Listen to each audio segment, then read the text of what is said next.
By the words of an ancient Terran legend, much that once was is lost, for none now live who remember it. Even in this age of cogitators and continental archives, of data stacks and info sites, the past is a shadowed and unknowable place.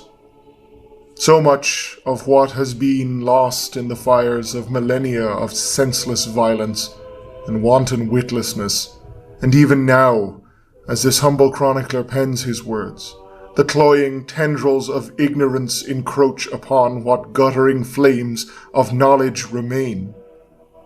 How can anyone hope to change their future's destiny if they are unaware, knowingly or worse, otherwise, of what has come before, and what feckless men have trodden the self-same steps as they do now?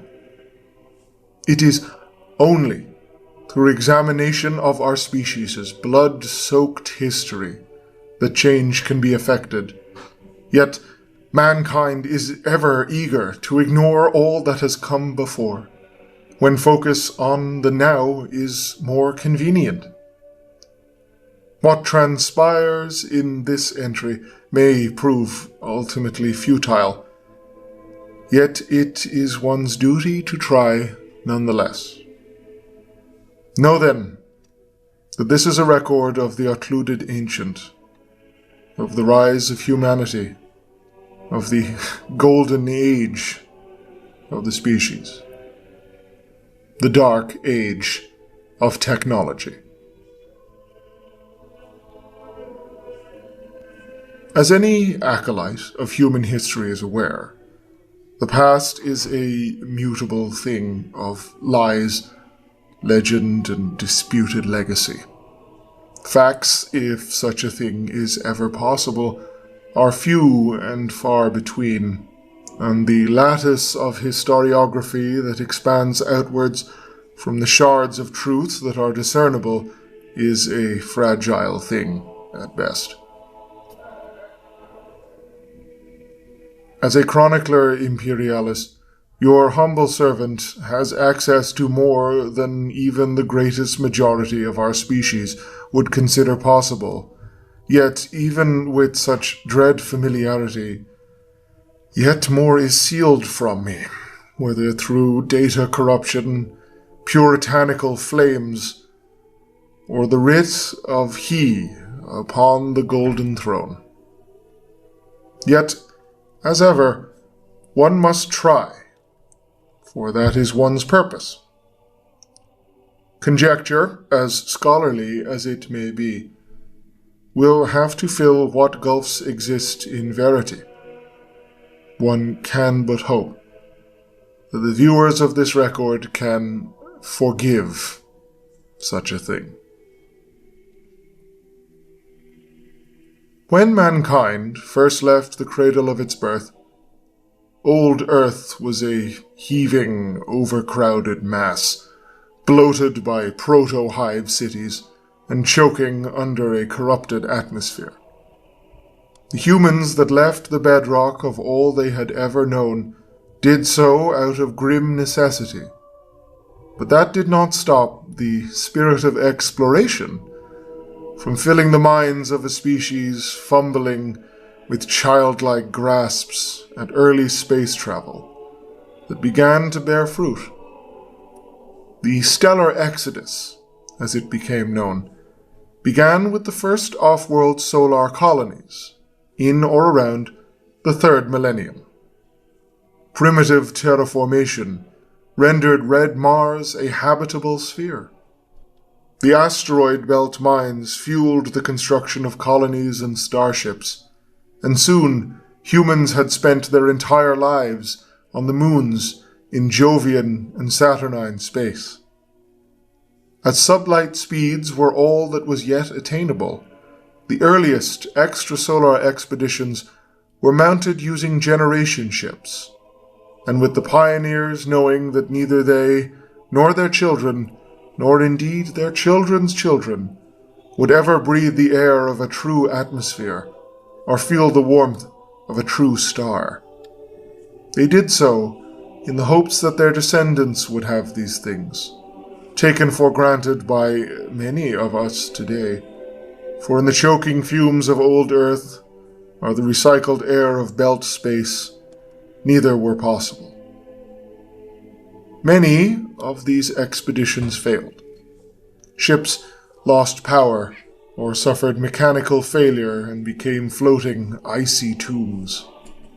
Yet more arrived at their destinations, but found the crude terraforming engines they brought entirely unsuited for the task at hand, and were doomed to either suffocate as their atmospheric processors failed over time, or spend their entire existence in sealed domes, isolated from the rest of humanity on a cold, distant, and uncaring rock. Yet, through the indomitable resilience of our species that it has always possessed, some prospered, becoming the first true extrasolar colonies. It is likely that during this period, the first human colonists encountered the Xenos races. It is unknown which foul alien beings made initial contact. One would speculate that the probable culprits are the Eldari, or the Orcs, given the former's, at the time, stellar ascendancy, and the latter's persistent galactic omnipresence.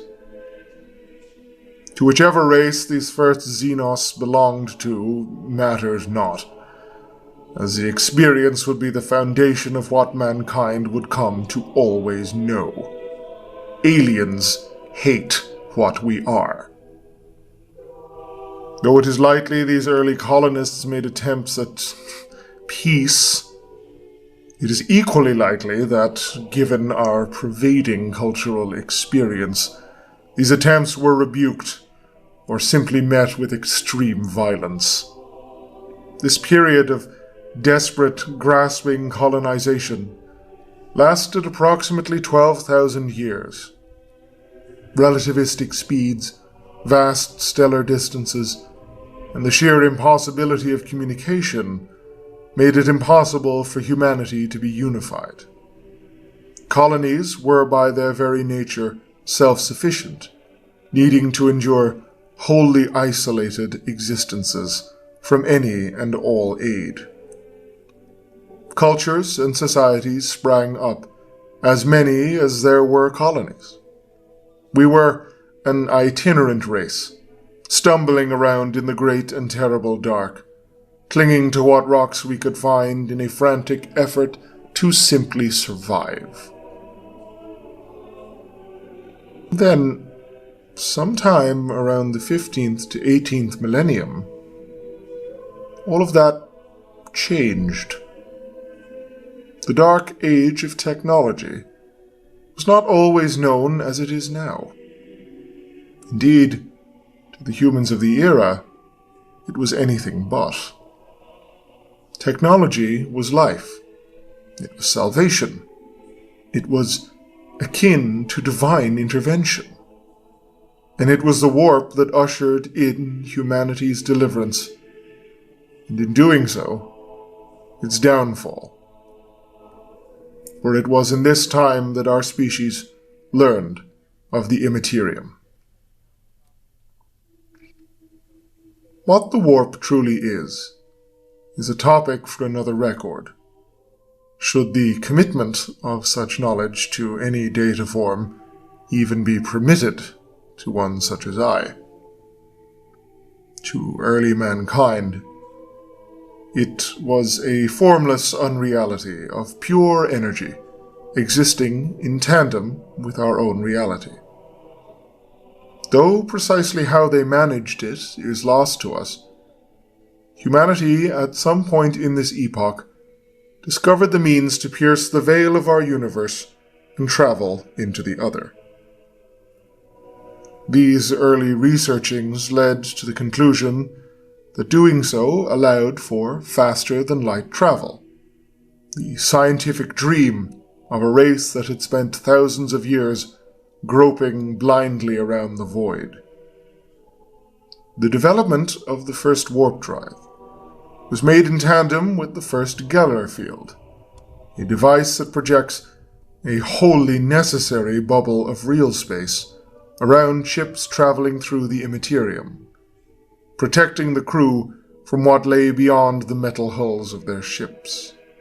Even in that age of blessed naivety, the warp was still a volume of dire danger, as it is doubtless that these first human explorers that viewed unreality through naked eyes were driven to insanity by what they saw. The tandem development of the warp drive and the Geller field ushered in an epoch of unprecedented expansion and technological development. Distances that had required the sacrifice of 4 or 5 generations could now be traversed in a matter of weeks, or even days. No longer cut off from itself, mankind unshackled spread to all corners of the galaxy. Colonies that had once existed upon the precipice of disaster now flourished, became major stellar realms as material and manpower began flowing through the galaxy in great tides. The species, however, was far from united, as polities, corporations, religions, and more all vied for supremacy and control over newfound systems and populations. As the vanguard of human expansion pushed ever outwards, the first navigators emerged from the masses of the species. Genetic mutants, the navigators are the third and final component in stable human faster-than-light travel. In possession of a third eye in the center of their forehead, the navigator possesses a unique talent to stare into the warp itself and perceive its bizarre eddies, tides, and currents, and in doing so, plot the most stable route for a ship through the unreality. For the warp is akin to an ocean, with heaving masses of energy as its waves, and violent miasmic clashes of tides as its storms. The origins of the navigators are impossible to determine. Some would attest to them being a random evolutionary mutation brought about by exposure to the warp itself, an offshoot of a species created due to the imperfection of early Geller fields, and the toll exposure to the immaterium wrought upon human travelers. In this chronicler's humble opinion, and here one must stray, by necessity, into conjecture, this explanation is ill-fitting. The role of the navigator is too vital, and their genetic mutation so unerringly precise, that it is hardly conceivable that their emergence during this period is simply a fluke of evolutionary biology. Given the rapidly expanding pace of human scientific advancement, it is almost doubtless that they are an engineered thing, a breed exclusively made by some interest or other for the purposes of advancing said group's claims or control upon warp travel. The insularity they maintain today has ever been a facet of their actuality, and likely a derivative of the control their corporate or political masters placed upon them during their creation. Indeed, the sheer stability of their mutation, while doubtlessly aided by the interbreeding their kind is known for, is another marker of their artificial origins, as human mutation is not known for its constancy. What abhuman offshoots do exist, and what ones are tolerated by the species, are themselves likely artificial creations of this era, to deal with environments such as high-gravity worlds, or life in the void, and none of the stable natural strains exhibit extra-normal abilities even approaching that of the navigators. In whatever case, by their perception of the immaterium's tides, the navigators allowed faster-than-light travel over even longer distances, and to a degree of accuracy that not even the most advanced thinking machines mankind possessed could measure up to, even to some degree mitigating the persistent time dilation problems associated with warp travel. To meet the ever-changing and incredible pace of outward human expansion, humanities scientists created the first standard template constructs. These engines were true wonders, hybrid computer manufacturing devices that used primitive artificial machine intelligences to examine the needs of colonists and explorers and produce technology to meet those needs. As the requirements most colonists possessed were, by and large, simple and straightforward, needing as they did everything from simple architectural tools to atmosphere processors, early STC systems were robust and, strictly speaking, unsophisticated. But the progress they enabled was simply astonishing. Colonists needed no prior training or specialization, as the STC machines would provide them with tools, devices, and instructions based on whatever locally available material was present. Eventually, in more centralized systems, it is believed STC libraries existed containing the sum total of all human scientific knowledge, and were used for the production and development of newer and more advanced technologies to fuel the burgeoning human realm. Having automated science and progress itself, humanity rose to a position of unparalleled galactic dominance. Political and economic combines rose and fell and swelled and ebbed as the species drove back Xenos races with newer and ever-advancing weaponry and spacecraft. Federated systems alliances emerged, forming stronger polities and extending control over thousands of occupied and developing systems. The alien threat was now a trivial thing, and there are records of the now incomprehensible, actual non-aggression pacts and accords between these federated human worlds and entire alien races. As the millennia advanced and the species ascended, the first human psychers were scientifically confirmed.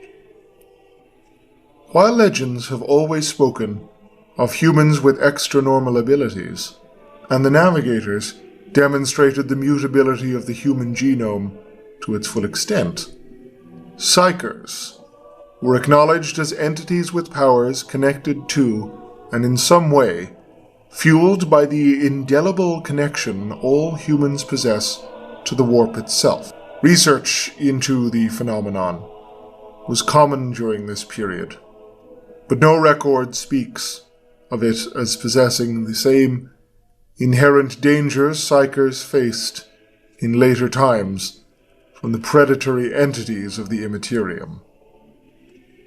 It has been theorized that later events in the Age of Strife, as well as the birth of the fourth greater intelligence, known to some as the Prince of Excess, are responsible for the now granted hyper-aggression the warp entities display, but this cannot be confirmed at this point.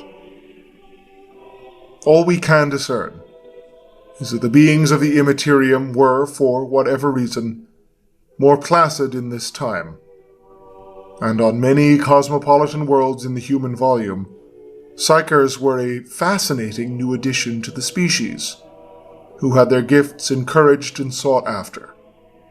Initially minuscule in number, more and more emerged as each year, each century, and each millennium rolled on. Time brought with it untold advances as humanity pushed the boundaries of scientific knowledge as far as we could. We can, in many ways, only guess as to what was accomplished during this era, as most of it is lost to us, swallowed up in the fires of what was to come. At the vanguard of humanity's armies, and indeed comprising, it is said, almost the entirety of them, were what is now known as the Men of Iron. Artificial intelligence, developed in tandem with the first warp-capable spacecraft and the STC systems, had burgeoned into true sentience. Blasphemous, unholy, disgusting sentience, and was utilized by mankind in a variety of labor-saving tasks, allowing humans to focus on pleasures and altogether more esoteric scientific endeavors. Initially simply employed to work basic tasks, their resilience and the pace of weapons development led to their employment in whatever alien wars they were needed in.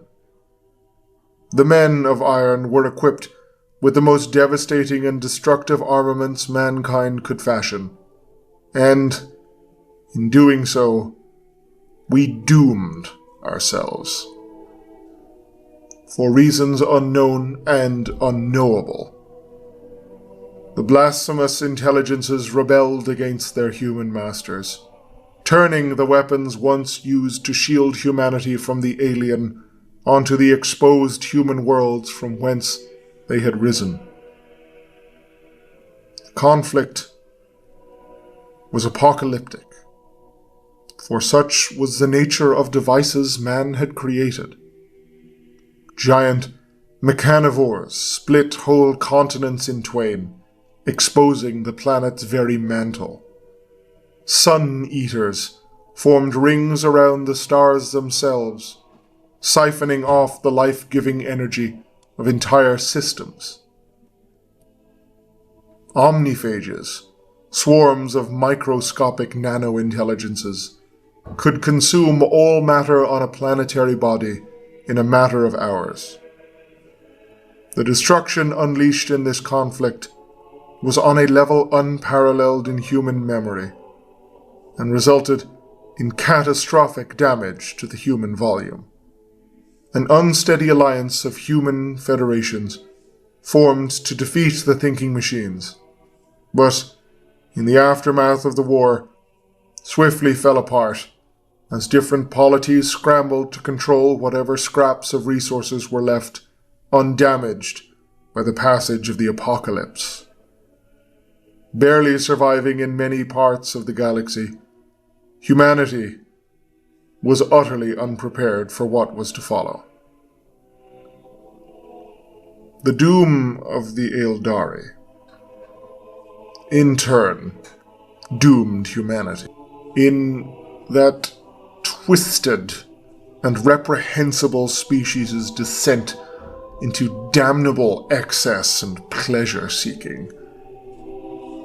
The psychic energy of that perfidious and disgusting race resonated outwards through warp space, creating storms unprecedented, turmoil unbeknown. Warp storms, a common but, until now, isolated etheric phenomenon, waxed and waxed and waxed until they had cut off almost every stable warp corridor used by humanity. Warp travel was rendered simply useless. Only the smallest of jumps were possible, and even then, at huge risks. Navigators lost their minds, attempting to plot routes through the storms, and ships caught in the transit were torn to shreds, their Geller fields overwhelmed by the enraged and energized warp creatures. Across thousands of worlds, human psychers found these beings crashing into their psyches, mutilating their flesh into twisted horrors, as these hapless psychics became conduits for nightmare predators to enter the material realm. The strongest of these entities were able to use psychic links to open entire rifts in real space, from whence they and their fellows could rampage, turning whole planets into horrific reflections of the warp itself. Quite literally, hell come to doom us. With warp travel impossible, many core systems dependent on trade, from forge or agricultural worlds to simply operate, fell quickly into famine and infrastructural collapse. Anarchy prevailed as human societies collapsed with stunning rapidity. Suddenly isolated from the familiar and supportive framework of the human stellar empire. On many worlds, the destructive weaponry of the machine war was unleashed again, not upon artificial intelligences, but rival human regimes, devastating once verdant planets that had managed to escape the apocalypse, and rendering them now wastelands under atomic fire.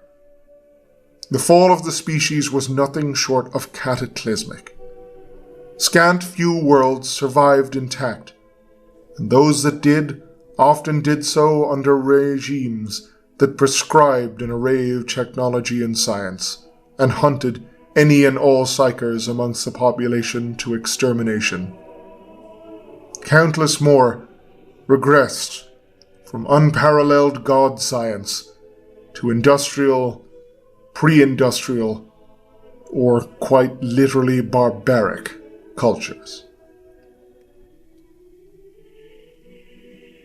The very tools that had led humanity to its ascendancy had seen it cast down.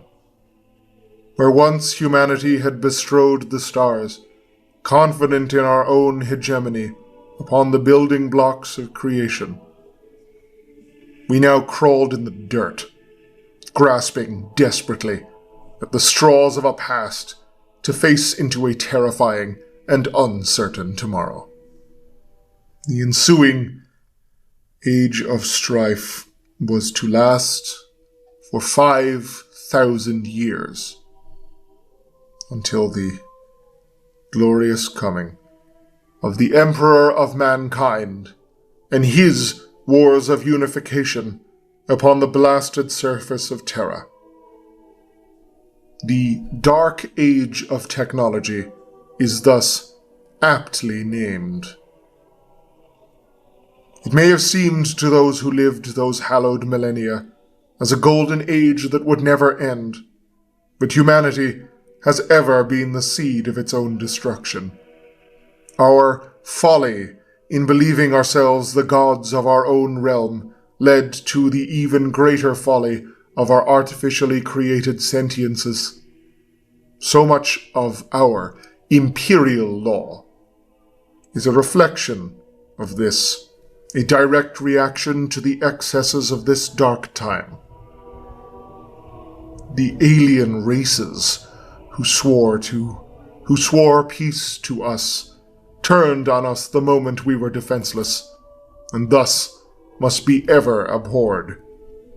The psychers, so idiotically courted for their gifts, only served as conduits from whence the unreal could tear into material space, and so must be shackled, bound, and controlled, for their own sake as much as our own.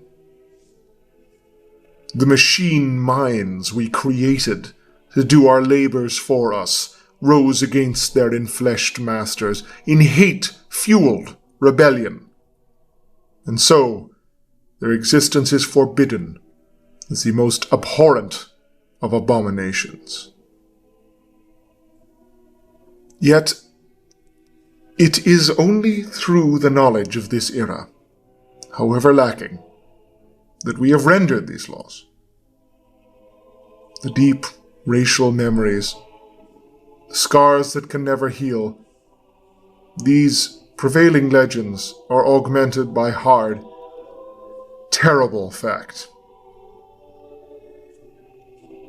In this age of encroaching darkness, within an Imperium all too eager to forget what has come before, for the sake of protecting its own sanity, we risk losing our foundations to blighted ignorance and willful witlessness.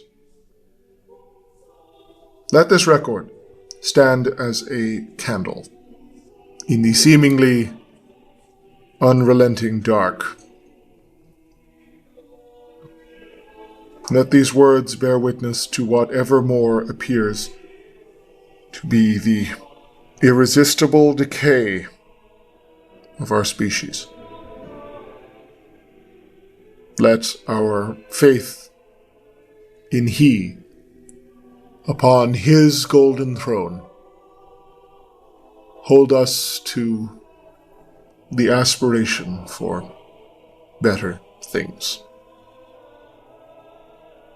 What even can a better tomorrow be for those of us of His Imperium?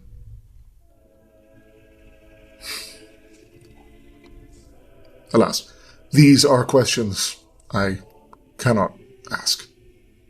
I should not ask. Until the next record. Ave Imperator, Gloria in excelsis terra.